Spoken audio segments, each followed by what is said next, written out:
Hello students, welcome to EasyNet Crack channel. Today in this video, I am going to share a new topic which will be our topic of the series, topic of the week. इसमें आपको पता है कि मैं अनुराधा कश्यप आपकी biology की mentor starting से ही आपको बायो के लिए पढ़ा रही हूँ। नीट के लिए हम यहाँ पर स्टडी कर रहे हैं and you know very well that जो हमारा नीट एग्ज़ाम है वो अभी आने ही वाला है। तो हमारे पास टाइम कम है उस चीज़ के लिए। आई नो बीच में कुछ डिस्टर्बेंसेस रही हैं जिसकी वजह से मैं कंटिन्यू नहीं कर पाई हूँ। But I will make sure to you that अब से हमारी जो वीडियोस होंगी वो कंटिन्यू रहेंगी। एंड वन थिंग जो टॉपिक ऑफ द वीक हमारा चल रहा है विच इज़ वेरी इंपॉर्टेंट, क्योंकि वहाँ पर मैं मेन मेन टॉपिक जो है आपको कवर करवाती रही हूँ।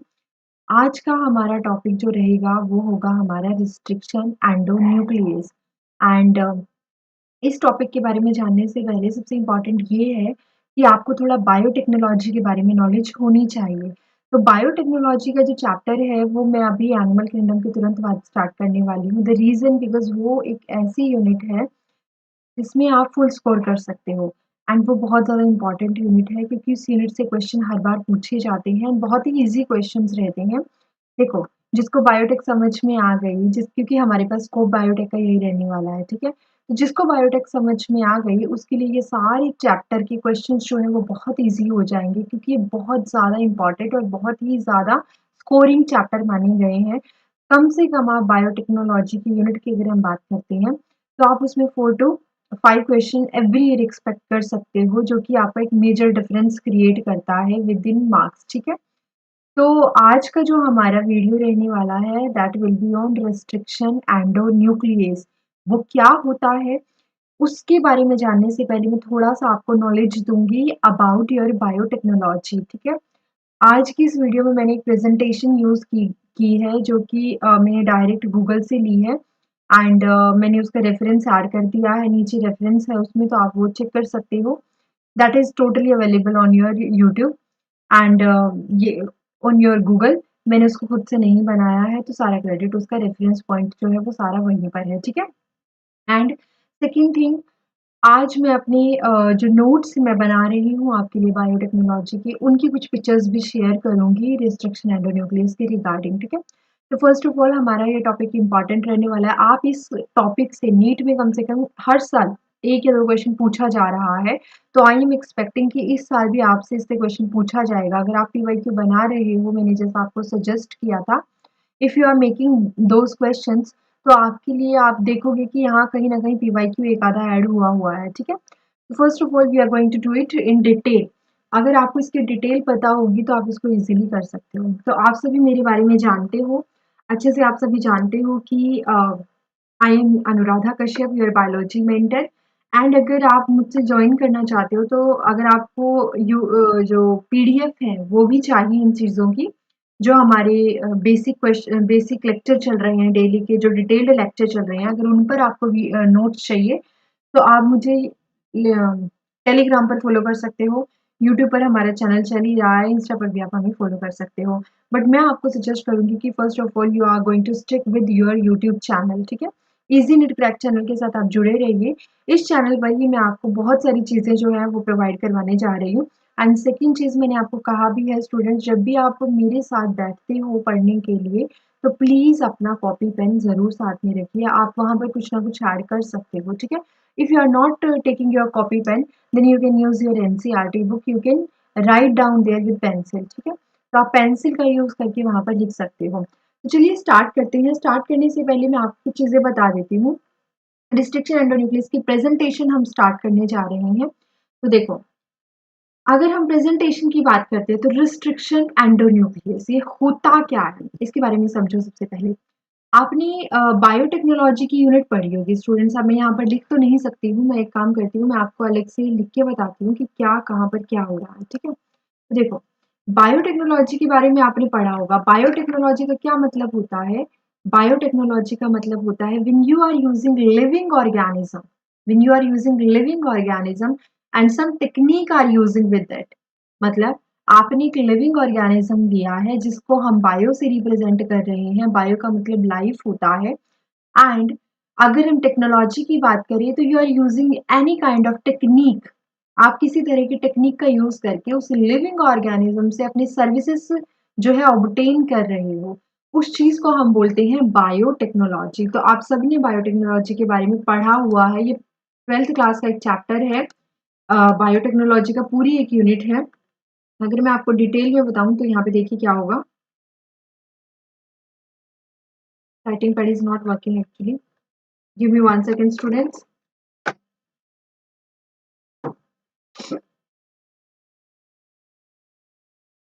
चलिए अब देखते हैं, बायोटेक्नोलॉजी के बारे में आप सबने पढ़ा हुआ है, राइट। बायोटेक्नोलॉजी क्या होता है? when you are using any kind of living organism and you are using technique। Technique बहुत सारी होती हैं। अब इस टेक्निक का यूज करके आप लिविंग ऑर्गेनिज्म से अपनी सर्विसेज के लिए अपना काम ले रहे हो, अपनी सर्विसेज प्रोवाइड जो वो करवा रहे हैं हमें, अपनी सर्विसेज हम ले रहे हैं। इस चीज को हम बायोटेक्नोलॉजी बोलते हैं। दो तरह की होती है, वैसे तो मैं आपको डिटेल में चैप्टर में पढ़ाऊंगी, थोड़ा सा आइडिया दे देती हूँ। दो तरह की बायोटेक्नोलॉजी होती है, एक होती है क्लासिकल बायोटेक्नोलॉजी और एक होती है हमारी मॉडर्न बायोटेक्नोलॉजी। क्लासिकल बायोटेक्नोलॉजी की अगर मैं बात करूँ, आप सब जानते हो ये चीज। घर में आप दही जमाते हो, ठीक है, दही दही बनाते हो घर में। तो आप क्या करते हो, आप गरम ल्यूकवार्म दूध जो होता है, मिल्क होता है, वो लेते हो और उसमें आप एक स्टार्टर ऐड करते हो, जिसको हम इनोकुलम भी बोल देते हैं। अब वो स्टार्टर क्या होता है, दैट इज योर खट्टा, जिसको आप बोलते हो दही। थोड़ा बहुत दही होता है, वो आप क्या करते हो, उसमें ऐड कर देते हो। अब जब आप उसमें दही ऐड करते हो तो क्या होगा, ऐसा क्या था उस दही के अंदर जिसकी वजह से आपका जो दूध है वो अगले दिन तक दही में कन्वर्ट हो जाता है। सबको पता है उसके अंदर एक काइंड का बैक्टीरिया होता है, जिसका नाम होता है लैक्टोबैसिलस बैक्टीरिया, ठीक है। अब उस लैक्टोबैसिलस बैक्टीरिया ने कुछ प्रोसेस की होगी, फर्मेंटेशन या वटेवर कुछ भी किया होगा, जिसकी वजह से जो मिल्क है वो क्या हो गया है, आपका फट गया है और वो दही में कन्वर्ट हो गया है। लेकिन अगर इस चीज को कंसेप्ट को समझे तो आप मुझे खुद से सोच के बताओ कि आपने बैक्टीरिया के अंदर किसी तरह का कन्वर्जन किया था? नहीं, हम तो जानते ही नहीं थे बैक्टीरिया के अंदर क्या चीज है और क्या कन्वर्ट करना है। तो बेसिकली उस बैक्टीरिया ने नेचुरल तरीके से अपनी पूरी कैपेसिटी का यूज करके दूध को दही में कन्वर्ट कर दिया। ये उसकी नेचुरल कैपेसिटी थी और इस चीज का यूज करके हमने अपना सर्विस प्रोडक्ट जो है वो ऑब्टेन कर लिया, हमने मिल्क से कर्ड को ऑब्टेन कर लिया। तो ये चीज क्या हुई है, उसने लैक्टोज को फर्मेंटेशन कर दिया बैक्टीरिया ने, ठीक है। तो इस चीज में हुआ क्या है, basically any microorganism use their natural capabilities to convert one substance to another substance for our services. This is your classical biotechnology. But when you are using any kind of changes in your microorganism, जैसे कि मैंने बोला lactobacillus lactic acid bacteria जो थे lactobacillus, जब आप उनमें किसी तरह का चेंज कर रहे हो, आप उसको टेक्निक का यूज करके आप उसको जेनेटिकली मॉडिफाइड कर रहे हो ताकि आप अपना किसी और तरह का प्रोडक्ट ऑब्टेन कर सको, उस चीज को हम बोल देते हैं हमारी मॉडर्न बायोटेक्नोलॉजी, ठीक है। आई होप इतना क्लियर होगा। एक ऐसा ऑर्गेनिज्म जिसकी आपने नेचुरल कैपेबिलिटीज का यूज करके अपनी सर्विसेज ऑब्टेन की, दैट इज योर नेचुरल या फिर हम बोल सकते हैं classical biotechnology. And whenever you are using micro organism by changing in themselves, by changing in them, तब आप क्या कर रहे हो, उसकी कैपेसिटी को इंक्रीज कर देते हो और तब आप अपनी सर्विसेज लेते हो, उसको हम बोल देते हैं व्हाट, उसको हम बोल देते हैं हमारी मॉडर्न बायोटेक्नोलॉजी। अब ये हुआ कैसे होगा, इसमें समझने वाली बहुत इंपॉर्टेंट चीज आ जाती है। जब आप बायोटेक्नोलॉजी की बात करते हो तो आपको टूल्स के बारे में पता होना चाहिए। टूल्स मतलब कि टेक्निक हो गई, टूल्स हो गए। अब टूल्स हैं, देखिए सिंपल सी चीज समझने की कोशिश करते हैं। रिस्ट्रिक्शन एंडोन्यूक्लियस एंजाइम के बारे में कुछ चीजें समझने की कोशिश करते हैं। मुझे पता था कि डिजीज का कंसेप्ट ले लेते हैं। मान लीजिए ह्यूमन जो डायबिटीज है, राइट, डायबिटीज मिलाइटिस जो है वो बहुत तेजी से इंक्रीज हो रही है। तो होता क्या था, हम क्या करते थे, इंसुलिन इंसुलिन एक आपका हार्मोन होता है, पेप्टाइडल हार्मोन होता है। तो इंसुलिन एक ऐसा हार्मोन होता है जो हमारी बॉडी के अंदर ग्लूकोज के लेवल को क्या करता है, मेंटेन करके रखता है, ठीक है, कंट्रोल में करके रखता है। लेकिन जैसे जैसे इंसुलिन का लेवल कम होता चला जाता है, आपका ग्लूकोज लेवल इंक्रीज होता चला जाता है, क्योंकि बेसिकली इंसुलिन उसको कम करने का काम करता है। बट इंसुलिन ही नहीं है तो क्या होगा, ग्लूकोज का लेवल हाई हो जाएगा। अब अगर ग्लूकोज का लेवल हाई हो गया तो उससे डायबिटीज हो जाएगी, ठीक है। तो आपके पास उसका एक शॉर्ट सॉल्यूशन क्या हो सकता है, आप इंसुलिन का यूज कर सकते हो। आप इंसुलिन को लेके आ जाओ, इंसुलिन का हार्मोन ले लो, ठीक है। बट क्या ये परमानेंट सॉल्यूशन होगा? नहीं। इंसुलिन का हार्मोन बहुत हर बार लेना होगा। तो आप एक काम कर सकते हो, आप इंसुलिन का जीन जो है वो अपनी सेल में ऐड कर लो, ठीक है। इंसुलिन का जीन आप ऐड कर लो तो आपकी बॉडी में इंसुलिन खुद से बनने लग जाएगा। बट वो इंसुलिन का जीन कहाँ से आएगा? वो जीन अगर हम पहले के टाइम में देखते थे, जब उतनी ज़्यादा टेक्निक डेवलप नहीं थी, तो वो इंसुलिन का जीन हम कैटल्स वगैरह से ले लेते थे, पिग से ले लेते थे, ठीक है। तो हम क्या करते थे, उस जीन को वहां से निकाल लेते थे। कौन से? जो लाइव एनिमल होते हैं उनसे नहीं, जो स्लटर्ड एनिमल्स होते हैं, जिनको आप लाइक जो बाद में रख लिए जाते हैं, जिनको आप as a chicken, sorry chicken, as a आप मीट यूज करते हो। तो आप क्या करते हो, उन एनिमल के जो सेल्स हैं उनमें से जीन ले लेते हो इंसुलिन का, और उस इंसुलिन के जीन को फिर आप एनिमल में, ह्यूमन में ऐड कर देते हो। फिर उसकी वजह से ह्यूमन के अंदर इंसुलिन प्रोडक्शन होने लग जाता है। ये एक टेक्निक है, बेसिक टेक्निक है, ठीक है। बट इसमें सबसे बड़ी मेजर प्रॉब्लम क्या है? whenever you are using any kind of different gene from a different animal, ये अगर आप काउ से ले रहे हो जीन और उसको आप ह्यूमन में ऐड कर रहे हो, तो यहाँ पर 100% पॉसिबिलिटी है कि आपका जो जीन है उसकी वजह से किसी तरह की साइड रिएक्शंस हो सकती हैं। It can be allergic to human, ठीक है। तो ह्यूमन के लिए क्या हो सकता है, ये एलर्जिक हो सकता है। तो उस कंडीशन में आप क्या कर सकते हो, उस एलर्जी को रिमूव करने के लिए हमारे पास एक अनदर तरीका है कि हम अच्छा, पहली तो प्रॉब्लम ये थी कि इससे एलर्जी ज्यादा होती है। दूसरी प्रॉब्लम कि इतनी सारी काऊ आपके लिए अवेलेबल हो पाएंगी, क्योंकि जो पॉपुलेशन है, पॉपुलेशन में डायबिटिक जो डिजीज है वो बहुत तेजी से इंक्रीज हो रही है। तो एनिमल उतने ज्यादा आपके स्लॉटर्ड एनिमल से भी आपकी जो क्या बोलते हैं उसको, पूर्ति बोलते हैं ना, कंप्लीट नहीं हो पा रहा है, डिमांड कंप्लीट नहीं हो पा रही है। We can not meet the demand of your insulin, ठीक है। तो उस कंडीशन में हमारे पास अब एक अलग अपॉर्चुनिटी होनी चाहिए। तो जैसे जैसे टेक्निक इंक्रीज होती गई, एक नई कंसेप्ट सामने आया जिसको हम बोलते हैं जेनेटिक इंजीनियरिंग। जेनेटिक इंजीनियरिंग का मतलब होता है कि आप एक काम करो, आपने एक इंसुलिन का जीन देखा, उस जीन को, जहां आपका डिजायर्ड जीन है, उसको मैंने एक डिजायर्ड जीन का नाम लिया क्योंकि मैं उसको बढ़ाना चाहती हूँ, ह्यूमन के अंदर डालना चाहती हूँ। तो मैंने क्या किया, मैंने एक डिजायर्ड जीन लिया। किसका जीन लिया? इंसुलिन का, ठीक है। आई होप आप सब चीजें समझ पा रहे हो, पहले आराम से सुनते रहो। मैंने इंसुलिन का एक जीन लिया, उस जीन को लेकर के मैंने उसको एक बैक्टीरिया के जीनोम में ऐड कर दिया। अब जैसे ही मैंने उसको बैक्टीरिया के जीनोम में ऐड किया, वैसे ही एक टेक्निक का यूज करके मैंने उसको एम्पलीफाई कर दिया, मैंने इसका नंबर इंक्रीज कर दिया। अब मेरे पास एक इंसुलिन के डिजायर्ड जीन से, मतलब एक डिजायर्ड जीन से मेरे पास मल्टीपल ऑफ डिजायर्ड जीन्स मेरे पास अब प्रेजेंट होंगे, ठीक है। तो आप खुद सोचो, उस डिजायर्ड जीन को अब मैंने एक बैक्टीरिया से निकाल करके अपने होस्ट में ऐड कर दिया। वो होस्ट मेरा कोई भी हो सकता है, प्रोकैरियोट हो सकता है कि यूकैरियोट हो सकता है, ठीक। तो हुआ क्या, मैंने यूज किया एक जीन जो मेरा डिजायर्ड जीन था, जो मेरा इंसुलिन था। उस इंसुलिन को मैंने अपने डिजायर्ड सेल से निकाल करके उस डिजायर्ड जीन को मैंने अपने एक बैक्टीरिया के अंदर ऐड कर दिया।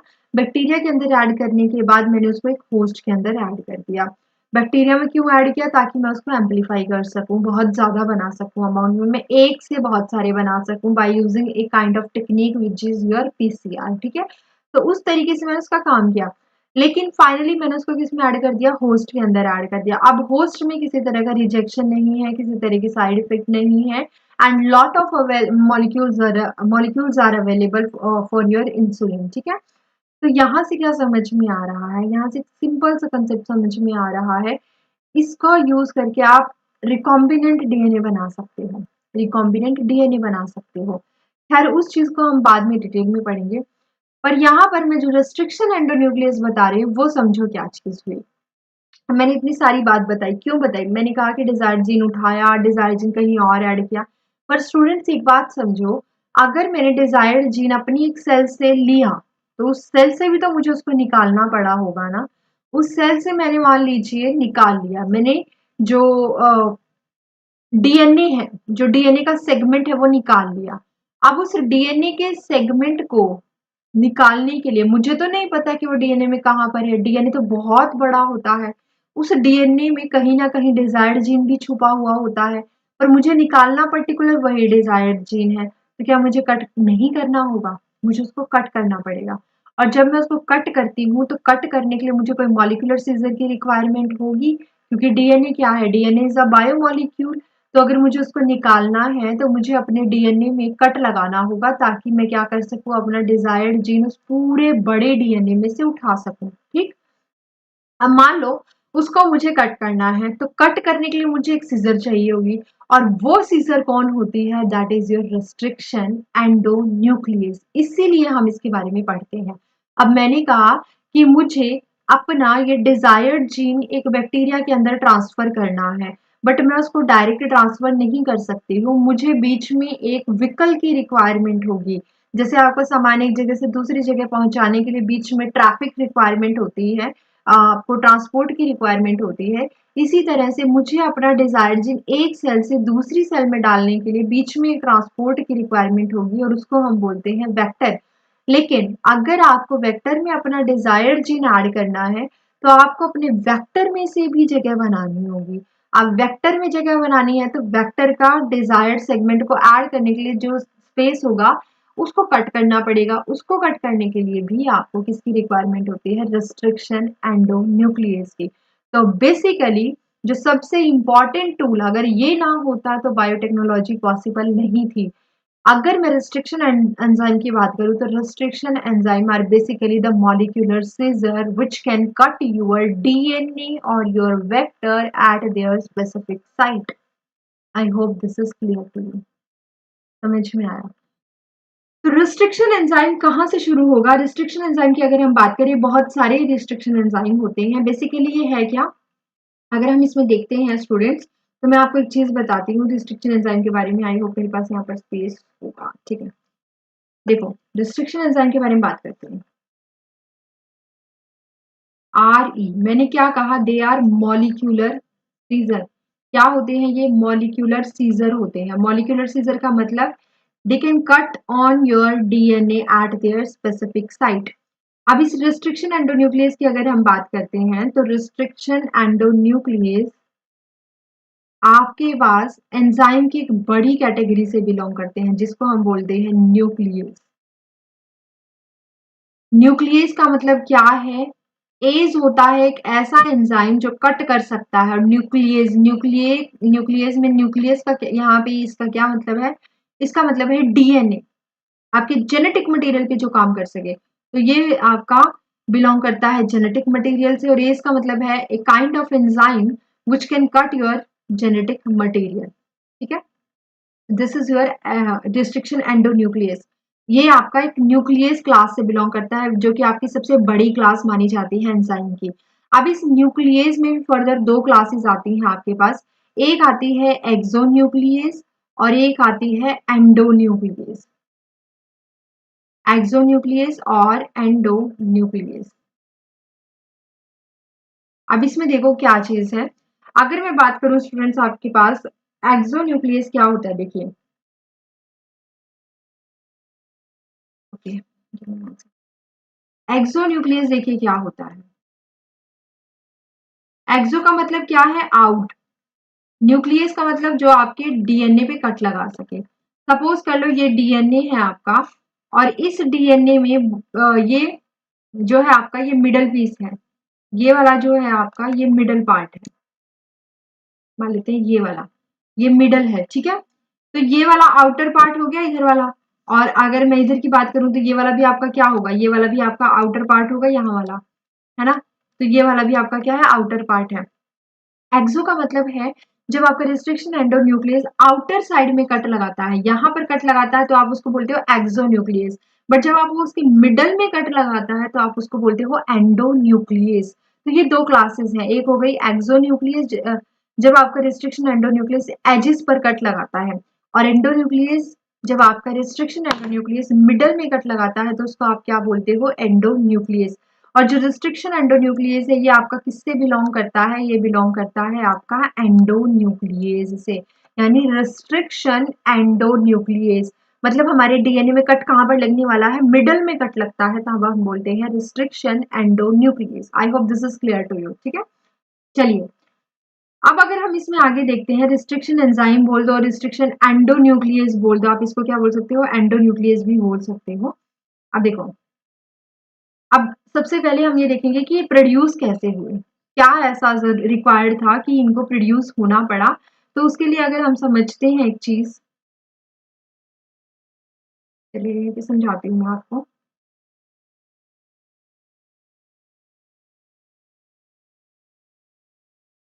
यहाँ पे समझने की कोशिश करते हैं। ठीक है, देखिए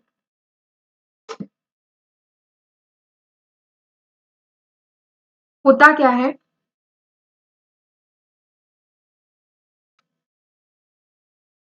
रिस्ट्रिक्शन एंजाइम जो है उसके प्रोडक्शन की बात कर रहे हैं हम। कब हुए थे, प्रोड्यूस कैसे हुए, क्या जरूरत थी कि इनको प्रोड्यूस होना पड़ा, और ये प्रोडक्शन इनका होता कहाँ पर है उसके बारे में अगर मैं बताऊं आपको, तो एक चीज होती है, आपने बैक्टीरिया का नाम सुना होगा स्टूडेंट्स। तो इकोलाई जो है, सपोज कर लो ये आपका एक बैक्टीरिया है, यहाँ पे समझाती हूँ, एक बैक्टीरिया है। अब इस बैक्टीरिया के ऊपर क्या आता है, एक फाज डीएनए आता है, ये आप देख रहे हो ये वाला, ये एक फाज डीएनए है। फाज का क्या, फाज आता है, फाज का क्या मतलब, यहाँ पर एक बैक्टीरियो फाज आता है। वो आपका लैम्डा हो सकता है, लैम्डा बैक्टीरियोफाज हो सकता है, या फिर वो आपका एम फाज हो सकता है। डिफरेंट टाइप के फाज होते हैं, बट ये होता क्या है, बैक्टीरियोफाज एक ऐसा वायरस होता है जो फीड करता है बैक्टीरिया के ऊपर, यानी बैक्टीरिया को खत्म करने वाला बैक्टीरियोफाज। ठीक है, तो ये पूरी एक बैक्टीरिया की सेल थी, एंड ये आपका क्या है, ये आपका फाज डीएनए है, ये फाज है, बैक्टीरियोफाज है। अब बैक्टीरियोफाज ने क्या किया, अपनी जो टेल है, टेल फाइबर के थ्रू इसने क्या किया, इसने जो बैक्टीरिया है उसकी सेल पर आकर के चिपक गया, और इसने अपना डीएनए इसके अंदर भेज दिया। अब जैसे ही इसने अपना डीएनए अंदर भेजा, क्योंकि ये एक वायरस है, तो ये बैक्टीरिया की पूरी मशीनरी को हैक कर लेगा, और जो बैक्टीरिया का डीएनए है, जो यहाँ पर स्काई ब्लू कलर में डिनोटेड किया, रिप्रेजेंट किया गया है, इस बैक्टीरिया के डीएनए के अंदर खुद को इनकॉर्पोरेट कर लेगा, और उसके बाद अपने टाइप की क्या बनाना शुरू कर देगा, प्रोटीन्स बनाना शुरू कर देगा, जिसकी वजह से बैक्टीरिया की डेथ हो जाएगी, और बैक्टीरियोफाज जो है वो सरवाइव करेगा और अपना मल्टीप्लीकेशन करना शुरू कर देगा। ठीक है, बट ये चीज बैक्टीरिया के लिए तो हानिकारक थी, तो बैक्टीरिया ने क्या किया, डिफेंड किया खुद को। बैक्टीरिया ने अपनी डिफेंस मैकेनिज्म स्टार्ट की। उसने क्या किया, बैक्टीरिया ने दो तरह के एंजाइम बनाए, बैक्टीरिया ने दो तरह के एंजाइम बनाए। चलिए अब यहाँ पर मैं आपको समझाती हूँ कैसे क्या हुआ होगा। सपोज कीजिए, सपोज कर लेते हैं दिस इज आर बैक्टीरिया। ठीक है, इस बैक्टीरिया के ऊपर एक बैक्टीरियोफाज आया। ठीक, ये बैक्टीरिया का खुद का मेन जीनोम था। अब जब इसके ऊपर ये बैक्टीरियोफाज आया, तो इस बैक्टीरियोफाज ने क्या किया, इस बैक्टीरियोफाज ने अपना डीएनए, ये वाला डीएनए इसके अंदर डाल दिया, और जब ये इसके अंदर डाला, तो ये वाला डीएनए इसके जीनोम में, बैक्टीरिया के जीनोम में आकर के क्या हो गया, इनकॉर्पोरेट हो गया, और इसने मशीनरी लेना शुरू कर दिया। इसकी मशीनरी हैक कर ली, बैक्टीरिया की मशीनरी को इसने हैक कर लिया, और उसके बाद यहाँ से अपनी प्रोटीन बनानी शुरू कर दी। ठीक है, अपनी प्रोटीन बनानी शुरू कर दी बैक्टीरियल सेल के अंदर, और उसकी वजह से बैक्टीरिया की तो डेथ हो जा रही थी। तो बैक्टीरिया ने डिफेंस मैकेनिज्म सोची, बैक्टीरिया ने कहा कि मैं अब ऐसे नहीं रह सकता, ऐसे तो मेरी डेथ हो जाएगी। तो बैक्टीरिया ने एक बहुत सिंपल सा काम किया, बैक्टीरिया ने सोचा कि क्यों ना कुछ ऐसे एंजाइम बना दिए जाएं जिससे मैं इसको खत्म कर दूं, इसकी मल्टीप्लिकेशन को मैं खत्म कर दूं। तो उसने एक सिंपल सा काम किया, उसने लिया एक ये बैक्टीरिया है अगेन, इस पे जैसे ही बैक्टीरियोफाज आता है, उससे पहले इसने एक डिफेंस मैकेनिज्म कर दी। इसने अपने जीनोम से, ये इसका जीनोम था, सॉरी, मान लेते हैं ये इसका जीनोम है, इसने अपने जीनोम से दो तरह के एंजाइम बनाए। आपको पता है ना, डीएनए से एमआरएनए बनता है और एमआरएनए से एंजाइम प्रोटीन बनता है। प्रोटीन एंजाइम क्या होते हैं, enzyme are basically the proteins. तो यहाँ पर क्या हुआ, इसने अपने जीनोम से दो तरह की प्रोटीन बनवाई, या एंजाइम बोल सकते हो, एक बनाई ये वाली और एक बनाई ये वाली। ठीक है, एक का नाम इसने, एक जो है उसको हम बोलते हैं मिथाइलेज, एक जो इसने एंजाइम बनवाया वो था मिथाइलेज। और जो दूसरा इसने बनवाया वो था रिस्ट्रिक्शन एंडो न्यूक्लियस। आरई मतलब रिस्ट्रिक्शन एंडो न्यूक्लियस। अब मैम इनका काम क्या है, ये कैसे काम करेंगे, सोचो। देखो, methylase is very important. Restriction endonuclease आपको समझ आता है कि मॉलिक्यूलर सीजर है, तो आपके दिमाग में एक चीज घूम रही होगी कि मैम अगर इसने मॉलिक्यूलर सीजर बना दिया तो ये तो खुद के डीएनए को ही ना कट कर देगा, क्या ये इसी डीएनए को चोप अप नहीं करेगा? कर देगा ना। दिमाग में आ रहा होगा बात, ये आपकी आ रही होगी बात कि जब ये रिस्ट्रिक्शन एंडोन्यूक्लियस हमें पता है, हमने बताया है कि it is a molecular scissor, तो क्या ये इसके खुद के जीनोम को कट नहीं कर सकता? बिल्कुल कट कर सकता है। लेकिन इस चीज को रोकने के लिए, इस रिस्ट्रिक्शन एंडोन्यूक्लियस के सेल्फ वर्क को रोकने के लिए, ताकि सेल्फ जीनोम पर काम ना हो सके, मिथाइलेज बनाया गया। इसका मतलब क्या है? इसका मतलब ये है कि ये मिथाइलेज इस बैक्टीरिया के खुद के जो डीएनए है, खुद का जो डीएनए है, उस पर मिथाइल ग्रुप ऐड करता चला जाएगा। ये रेगुलर इंटरवल पर मिथाइल ग्रुप ऐड करता चला जाएगा। इस मिथाइल ग्रुप से होगा क्या? इस मिथाइल ग्रुप से याद रखिएगा कि जिस भी डीएनए पर मिथाइल ग्रुप लगा हुआ होता है उस पर रिस्ट्रिक्शन एंडोन्यूक्लियस कभी काम नहीं करता, उसको रिस्ट्रिक्शन एंडोन्यूक्लियस पहचान ही नहीं पाता है। ठीक है, तो रिस्ट्रिक्शन एंडोन्यूक्लियस इस पर काम नहीं करता है। तो मिथाइलेज यानी मिथाइल ग्रुप जो है उसके ऐड होने से रिस्ट्रिक्शन एंडोन्यूक्लियस अब उस पर काम नहीं कर सकता था। तो फायदा क्या हुआ? फायदा ये हुआ कि जैसे ही कोई बैक्टीरियोफाज आता था, उस बैक्टीरियोफाज जैसे ही वो अपना डीएनए अंदर डालता था, तो उस डीएनए पर मिथाइल ग्रुप नहीं लगा हुआ होता था, इसीलिए उस पर आरई जो था वो काम करता था और आरई उसको कट कर देता था छोटे छोटे टुकड़ों में। अब जैसे ही रिस्ट्रिक्शन एंडोन्यूक्लियस इस पर कट लगाता था, वैसे ही बैक्टीरियोफाज खत्म हो जाता था और बैक्टीरियोफाज काम नहीं कर पाता था, उसकी प्रोटीन नहीं बन पाती थी, वो सर्वाइव नहीं कर पाता था, तो बैक्टीरिया की जान बच जाती थी और बैक्टीरियोफाज की डेथ हो जाती थी। आई होप अब ये क्लियर है। इसको हम बोलते हैं कि बैक्टीरिया ने अपने डिफेंस मैकेनिज्म के लिए क्या किया है, रिस्ट्रिक्शन एंडोन्यूक्लियस को प्रोड्यूस किया है। अब देखो होता क्या है, एंडोन्यूक्लियस होते हैं जो आज तक 9, अच्छा एक बात और, जो हमारे रिस्ट्रिक्शन एंडोन्यूक्लियस हैं ये सिर्फ और सिर्फ हमें किससे मिलते हैं? ये हमें सिर्फ और सिर्फ प्रोकैरियोट से मिलते हैं। हम यूकैरियोट के अंदर डिफेंस के लिए ये वाली मैकेनिज्म नहीं होगी। ये मैकेनिज्म किस में होती है? Only in prokaryote. ठीक है, तो ये हमें सबसे पहले कहाँ से मिले थे? इकोलाई से मिले थे। और किसने मिलाए थे? फर्स्ट टाइम आइसोलेटेड बाय, यहाँ पे लिखा है first time, there first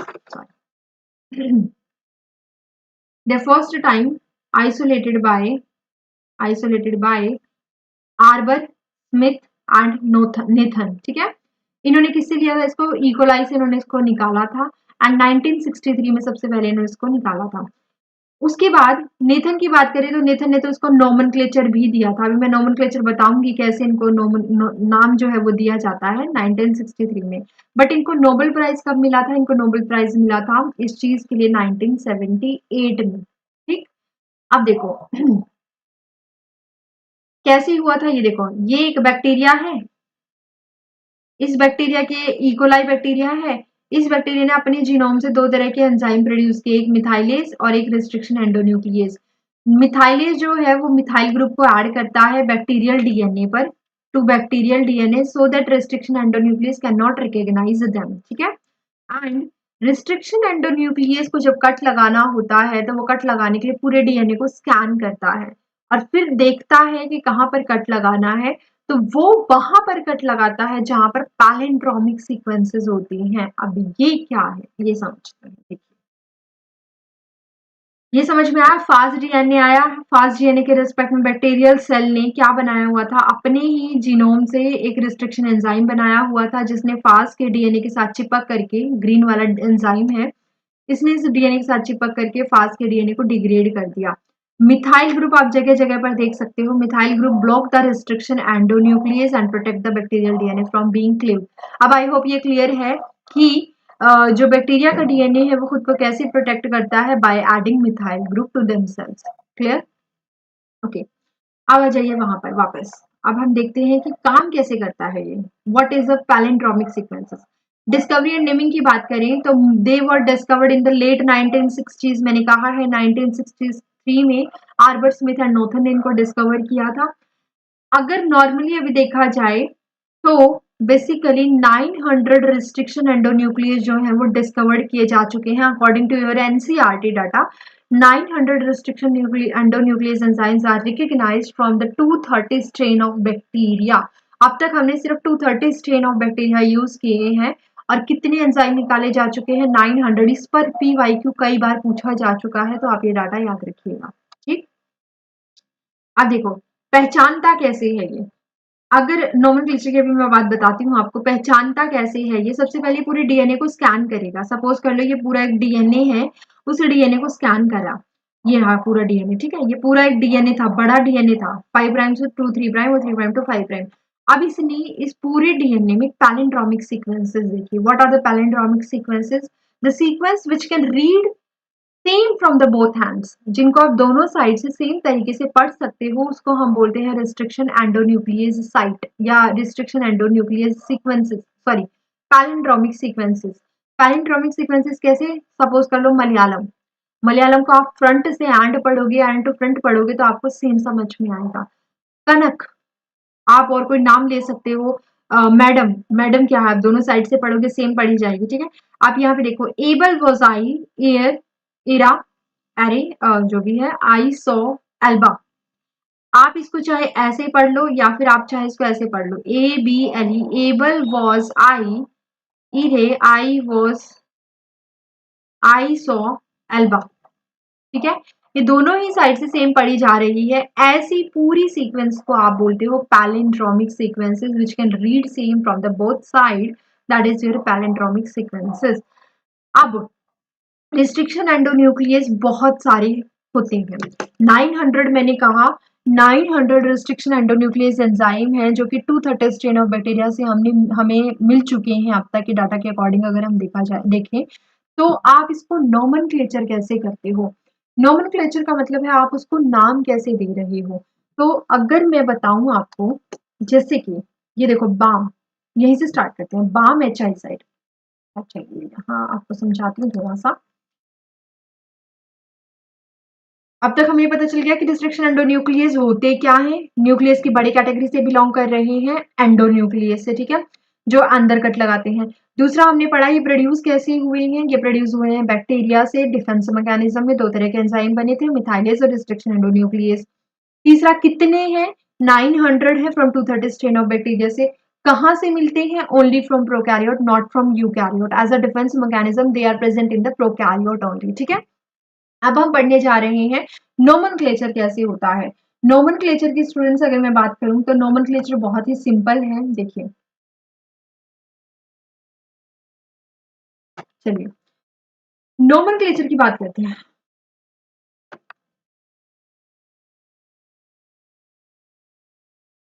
nomenclature मतलब आप उसको क्या कर रहे हो, नाम दे रहे हो। सपोज करो EOR1। ठीक है, ये क्या है? ये एक रिस्ट्रिक्शन एंडो न्यूक्लियस है। इसमें क्या क्या क्या चीज है ये समझो। ई क्या है यहाँ पर? ई को मैंने कैपिटल लेटर से लिखा है। ठीक है, ई को मैंने कैपिटल लेटर से लिखा है, जो क्या है मेरा जीनस। लिविंग वर्ल्ड में पढ़ के आते हो ना कि कोई भी नाम, कोई भी बायोलॉजिकल नेम जो होता है that is consist of only two word, two name होते हैं उसमें। जैसे कैरोलस लिनियस ने हमें दिया था, एक जीनस होता है, एक स्पीसीज होता है। जीनस को बड़े लेटर से लिखते हो, स्पीसीज के अगले दो लेटर जो होंगे वो होंगे स्पीसीज के, जो कि आप रिटर्न करोगे, लिखोगे छोटी नंबर में। आर क्या है यहाँ पर? R is your dye, dye हो गया, स्ट्रेन हो गया, कोई कलर मान लो बेसिकली। और वन क्या है यहाँ पर? बेसिकली द ऑर्डर नंबर, जिसमें आपने लैब के अंदर आप इसके ऊपर काम कर रहे हो, या आप इसका रिकॉग्निशन नंबर बोल सकते हो, रिकॉग्निशन नंबर जो होता है। ठीक है, तो ये क्या है? ये किसी को भी लिखने का तरीका है, किसी भी बैक्टीरिया एंजाइम को लिखने का तरीका है। जैसे कि मैं बोल दूं बाम, H1, इसका मतलब क्या है? ये हमें कौन से बैक्टीरिया से मिला होगा? Bacillus एमाइलो लिक्वी patient. H यहाँ पर क्या रहा होगा स्ट्रेन, I क्या रहा होगा यहाँ पर आपका नंबर, ठीक है। E को R1 में क्या है, E क्या है शिरिचिया, CO का क्या मतलब है कोलाई। इसी तरह अगर मैं आपको और भी नाम दे दूं, जैसे कि सपोज कर लो, और क्या नाम, हिंड 3, हिंड 3। H क्या है यहाँ पर जीनस है, जैसे कि कौन सा जीनस, कौन से बैक्टीरिया का जीनस, हीमोफिलस। IN क्या है, IN इज योर स्पीसीज, मतलब इन्फ्लुएंजा।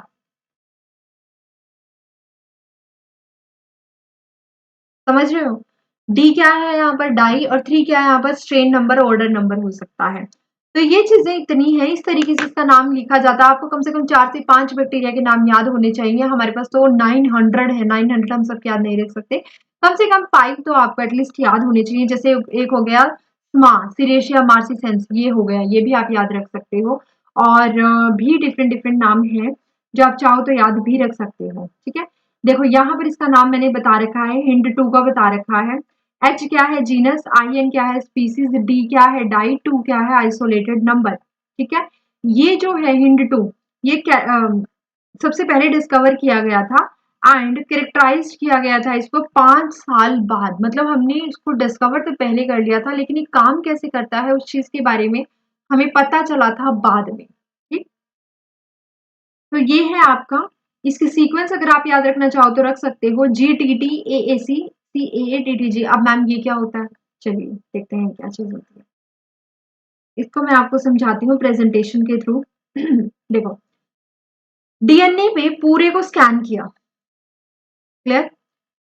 एक बैक्टीरियोफाज है, बैक्टीरियोफाज का DNA अंदर एंट्री कर गया है। उस बैक्टीरियोफाज की जब DNA ने अंदर एंट्री की, तो उस कंडीशन में क्या हुआ, आपके बैक्टीरिया की रिस्ट्रिक्शन एंडोन्यूक्लियस ने बैक्टीरियोफाज के पूरे DNA को स्कैन किया। जब पूरे DNA को स्कैन किया तो देखा वहां पर 5 से 6 बेस पेयर की सीक्वेंस उसको मिली, जो कि पैलिंड्रोमिक सीक्वेंस थे, जिनको दोनों साइड से आप सेम तरीके से पढ़ सकते थे। अब उस पैलिंड्रोमिक सीक्वेंस को कहा जाता है रिकॉग्निशन सीक्वेंस, क्योंकि इसको उसने बैक्टीरियोफाज ने बैक्टीरिया के रिस्ट्रिक्शन एंडोन्यूक्लियस ने क्या कर लिया है, पहचान लिया है। उसको हम बोलते हैं रिकॉग्निशन सीक्वेंस, ठीक है। अब उस रिकॉग्निशन सीक्वेंस पे में भी उसको कट लगाना होता है सेम साइड, दोनों साइड में सेम बेस पेयर के बीच में। उस पर्टिकुलर साइट को हम बोलते हैं restriction site. For example, BAM-H1 के लिए पूरे DNA के अंदर ये वाली जो सीक्वेंस आप देख रहे हो, GGA TTC दोनों स्टैंड पर, इसको हम बोलते हैं रिकॉग्निशन सीक्वेंस। और मान लो BAM-H1 को कट लगाना हुआ A और T के बीच में, A और T के बीच में, तो हम उसको बोलेंगे restriction site. Recognition site and restriction site both are different thing, ठीक है। This is your recognition site and इसके बीच में कहां पर कट लगाना है, वो है रिस्ट्रिक्शन साइट। रिकॉग्निशन साइट आपकी पैलिंड्रोमिक होती है और रिस्ट्रिक्शन साइट आपकी 5 से 6 बेस पेयर या 6 to 8 बेस पेयर की हो सकती है। देखो, GGA GGA TTTCC TCC, समझ में आ रहा है, पैलिंड्रोमिक है। तो यहाँ पर इसने क्या कर दिया, इसको कट लगाया। ये है BAM-H1 के लिए। अगर हम किसी और के लिए देखते हैं, ये देखो यहाँ पर एग्जांपल दिया गया है, E को R1, E मतलब एस्चेरिचिया, CO मतलब कोलाई, R मतलब स्ट्रेन, ऑर्डर डिस्कवर्ड मतलब नंबर 1, ठीक है। ये है बैक्टीरिया का, ये है इसका नोमेनक्लेचर कैसे करते हैं। और भी है, जैसे ये है इको R1 का, तो आपको साइट भी याद होनी चाहिए, GAATTC, ये वाली आपको याद रखनी है, GAATTC GAATTC, ये इसकी रिकॉग्निशन सीक्वेंस है इको R1 की।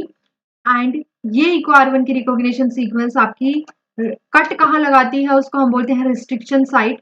ये कट लगाती है G और A के बीच में, दोनों साइड पे, ठीक। अब बच्चों के दिमाग में आ रहा होगा कि मैम ये कट कहाँ लगा रही है, मतलब हम बोल रहे हो कि कट लगा रही है, कट लगा रही है, कहाँ लगा रही है। तो ये क्वेश्चन भी बना हुआ है, नीट का बहुत बार पूछा हुआ है ये भी। हमेशा याद रखना, रिस्ट्रिक्शन एंडोन्यूक्लियस जो होते हैं वो फॉस्फोडाइएस्टर बॉन्ड पर कट लगाते हैं। जो आपका शुगर फॉस्फोडाइएस्टर बॉन्ड होता है वहां पर ये कट लगाते हैं। हाइड्रोजन बॉन्ड पर कट नहीं लगाते हैं, ग्लाइकोसाइडिक बॉन्ड पर कट नहीं लगाते हैं। ये हमेशा शुगर फॉस्फेट बैकबोन जो होती है उसके ऊपर कट लगाते हैं, फॉस्फोडाइएस्टर बॉन्ड पर कट लगाते हैं, ठीक है। तो वहां पर कट लगाया ना, शुगर फॉस्फेट बैकबोन पे कवर लगाया, कट लगाया, और इस तरीके से इसको तोड़ देते हैं, फ्रेगमेंट में तोड़ देते हैं। तो ऊपर वाले में कौन से फ्रेगमेंट बनेंगे? 2 फ्रेगमेंट बने, एक तो बना जी का और एक बना AATTC का। नीचे वाले में कौन से बने? एक जी का और एक बना AATTC का। ठीक है, इसी तरह PVU2 की अगर हम बात करें तो यहाँ पर भी ये कट है, ये इसकी साइट थी रिकॉग्निशन साइट, और जी और सी के बीच में इसकी रिस्ट्रिक्शन साइट है, वहां पर इसने कट लगा दिया। अब आपके दिमाग में एक चीज आ रही होगी कि यहाँ पर जब कट लगाया तो जब कट लगाया एक छोटा मिला बैंड मिला, एक बड़ा मिला, एक छोटा पार्ट मिला, एक बड़ा पार्ट मिला। तो ऐसे पार्ट में जब कट लगाता है तो हम बोलते हैं कि रिस्ट्रिक्शन एंडोन्यूक्लियस कैसे एंड प्रोड्यूस करता है? Sticky and. इनको हम बोलते हैं स्टिकी एंड्स, इन्हीं को हम बोलते हैं कोहेसिव एंड्स, इन्हीं को हम बोलते हैं स्टैगर्ड एंड बोल देते हैं। ठीक है, लेकिन जब वो एंजाइम इस तरीके से कट लगाता है कि आपको दोनों तरफ इक्वल हाफ मिल रहे हैं तो उसको हम बोलते हैं ब्लंट एंड्स। ब्लंट एंड्स हम प्रेफर किनको करते हैं? हम स्टिकी एंड्स को करते हैं क्योंकि इजीली स्टिक हो जाते हैं। ठीक, अब ये रिस्ट्रिक्शन एंडोन्यूक्लियस ने आपके डीएनए में डिजायर्ड जीन, बड़ा डिजायर्ड जीन था, उसमें से रिकॉग्निशन सीक्वेंस चेक की, रिकॉग्निशन सीक्वेंस चेक करके वहां पर मेक स्पेसिफिक साइट पर क्या कर दिया? कट लगा दिया। कट लगा के उस डिजायर्ड जीन को अलग कर लिया, स्टिकी एंड्स प्रोड्यूस करवा लिए। अब उसको चिपकाना भी तो है वेक्टर के साथ, वेक्टर के साथ चिपकाएंगे तो वेक्टर को भी तो कट करना पड़ेगा ना, तो वेक्टर को भी कट किया जाता है। एंड वेक्टर को भी कट करने के लिए सेम चीज यूज की जाती है। जैसे देखो, ये वाला मान लो इको R1 आपने यूज किया डिजायर्ड जीन को कट करने के लिए, और इको R1 ही आप यूज करोगे वेक्टर के डीएनए को कट करने के लिए। अब यहां से कट किया तो ये एंड मिल गया, यहां से कट किया तो ये वाला एंड मिल गया, दोनों आपस में स्टिक हो सकते थे, तो this is your recombinant DNA. समझ में आया? एक वेक्टर है, एक डिजायर्ड जीन है, दोनों को जब आपने जोड़ दिया तो ये बन गया आपका डिजायर्ड जीन, और इसको जोड़ने के बाद रिकॉम्बिनेंट डीएनए।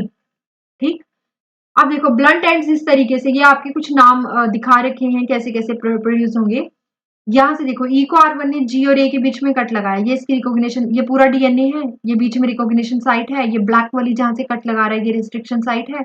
जब यहाँ पर कट लगाया तो क्लीवेज पैटर्न कुछ इस तरीके से मिला, जिसको जिसको हम बोलते हैं स्टैगर्ड एंड या कोहेसिव एंड या स्टिकी एंड्स हम इनको बोलते हैं।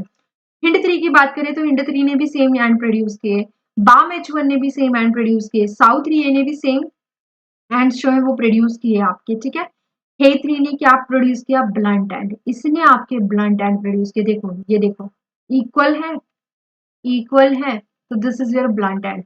हम प्रेफर किनको करने जा रहे हैं? हम करते हैं प्रेफर स्टेगर्ड एंड को, इनको non cohesive end, non sticky end, non staggered end भी बोल देते हैं। These are the sticky ends.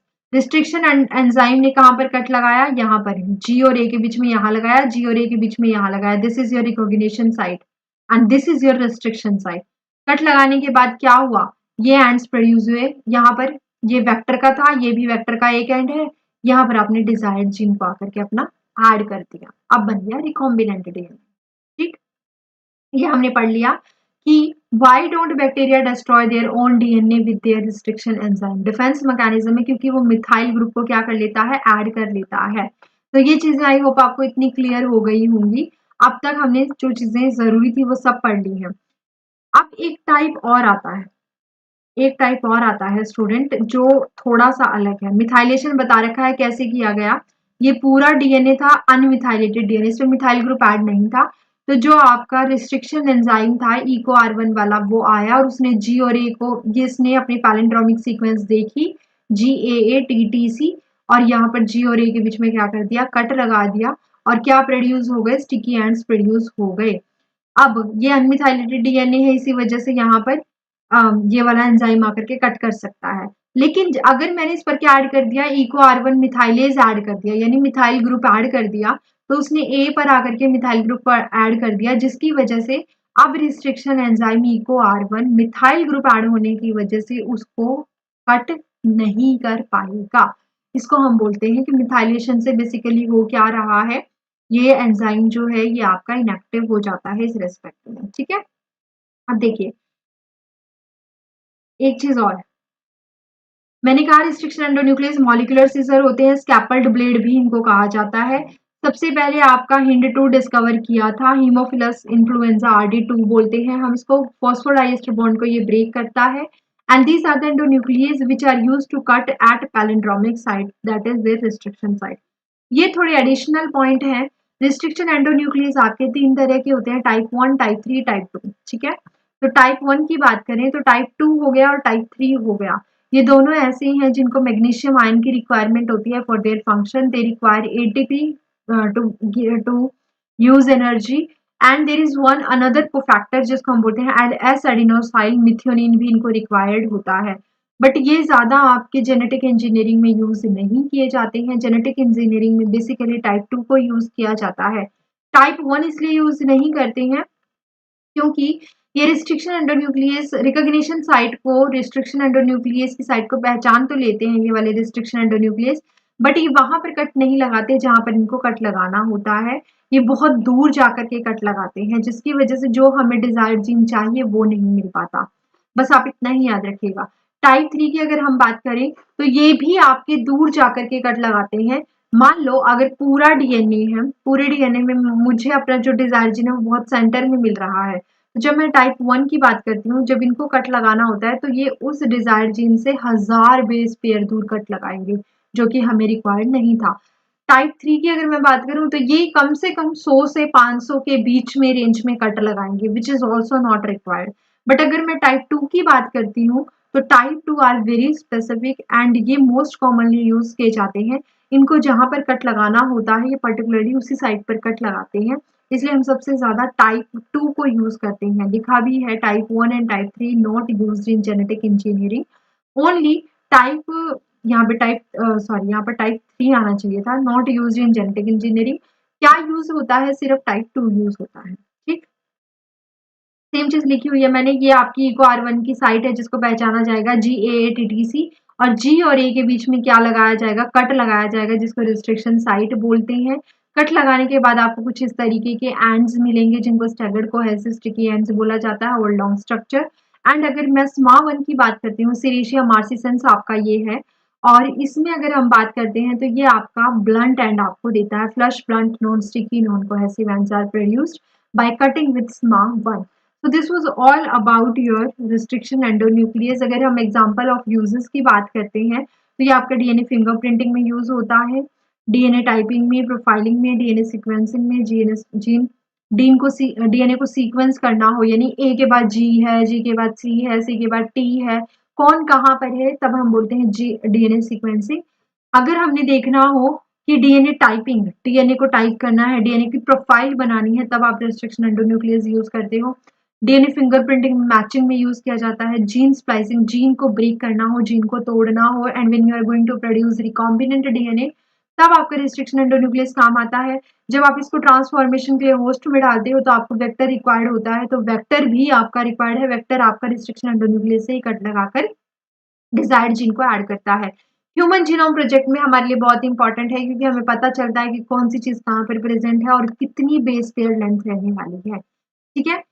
Transformation के लिए बता रखा है कि जब हमने ह्यूमन के डिजायर्ड जीन के हमने ह्यूमन के डीएनए को क्लेव किया इको R1 से, और हमने एक मेज का डीएनए लिया, फॉरेन डीएनए लिया, उसको भी हमने इको R1 से कट किया, तो यहाँ पर इसको ऑरेंज कलर से, यहाँ पे ग्रीन कलर से, तो कॉम्प्लीमेंट्री बेस पेयरिंग थी। आफ्टर क्लीविंग के बाद क्या मिला है आपको, आफ्टर क्लीविंग के बाद आपने ग्रीन और ऑरेंज वाले को जोड़ दिया है with the help of enzyme DNA ligase, and तब आपको मिल गया है रिकॉम्बिनेंट डीएनए मॉलिक्यूल। ये सारी चीजें मैं आपको बाद में बताऊंगी। RFLP है, रिस्ट्रिक्टेड फ्रेगमेंट लेंथ पॉलीमॉर्फिज्म होता है, ये डिफरेंट चीज है। रिस्ट्रिक्शन एंजाइम क्या है, since enzyme cut at a specific site we end up with different length fragment because each person has a unique pattern of DNA. ये आपका होमोजाइगस पॉपुलेशन भी दे सकता है, हेट्रोजाइगस भी दे सकता है। अगर ये सारे डीएनए मॉलिक्यूल को सिर्फ और सिर्फ सेम साइड से कट करके सेम इक्वल लेंथ के डीएनए दे रहा है, फ्रेगमेंट दे रहा है, तो वो होता है होमोजाइगस पॉपुलेशन। और अगर ये डिफरेंट डिफरेंट दे रहा है तो हम उसको बोलते हैं हेट्रोजाइगस पॉपुलेशन। ज्यादा याद नहीं करना है, सिर्फ मैं जस्ट आपकी नॉलेज के लिए बता रही हूँ, ठीक है। ये सब अभी आप रहने दीजिए, VNTRs वगैरह आप रहने दीजिए, ये सब मैं आपको जेल इलेक्ट्रोफोरेसिस टेक्निक जो है डिफरेंट तरीके से बताऊंगी, बाद में बताऊंगी। तो ये इनका एक आप बोल सकते हो, ये जो सामने आप देख रहे हो ये चीज इसकी basically reference point of view है, कोई इन्होंने एनिमेशन ऐड किया हुआ है, मैंने जस्ट गूगल से प्रेजेंटेशन ली है। मैं अगेन रिपीट कर रही हूँ, this is not my own presentation, all the copyright will be given to that Google search, ठीक है। तो ये सारा वहीं से मैंने उठाया है, क्लियर। अब मुझे आपको एक चीज़ बतानी है यहाँ पर, ये सब चीज़ें आप समझ गए हो, ये मेन पॉइंट। ये जो 2 पेज है स्टूडेंट, ये जो 2 पेज है इनको आप लिख लेना, क्योंकि इसमें आपका सब कुछ कवर है। सब कुछ जो मैंने उस प्रेजेंटेशन पर बताया है, उसको मैंने बहुत शॉर्ट फॉर्म में यहाँ पर लिख दिया है एंड आई होप आपको क्लियर हो गया होगा, क्योंकि मैंने हर चीज़ को डिटेल में बताया है। क्यों? क्योंकि जब मैं बायोटेक कराऊंगी तब मैं हो सकता है इतना डिटेल अब ना कराऊं, क्योंकि मैंने ऑलरेडी सेपरेट वीडियो बना दी है। तो प्लीज़ गो फॉर इट। आप इसको देखो, समझो और आगे हम फिर बाद में बात करेंगे। अब आपको फ्रेगमेंट मिल गए हैं, इन फ्रेगमेंट को वेक्टर के साथ जोड़ के आप you can make your recombinant DNA. ठीक है, तो आज की वीडियो में स्टूडेंट हम यहीं पर क्लोज कर रहे हैं। नेक्स्ट वीडियो में हम फिर से एक टॉपिक ऑफ द वीक के बारे में बात करेंगे, फिर हम देखते हैं हमें कैसे प्रोसीड करना है। ओके, तो आप प्लीज अपनी स्टडी पर फोकस करिए और कंटिन्यू रहिए चैनल के साथ। सारी जो वन शॉट वीडियोस हैं उनको प्लीज जरूर देखिए। ठीक है, थैंक यू।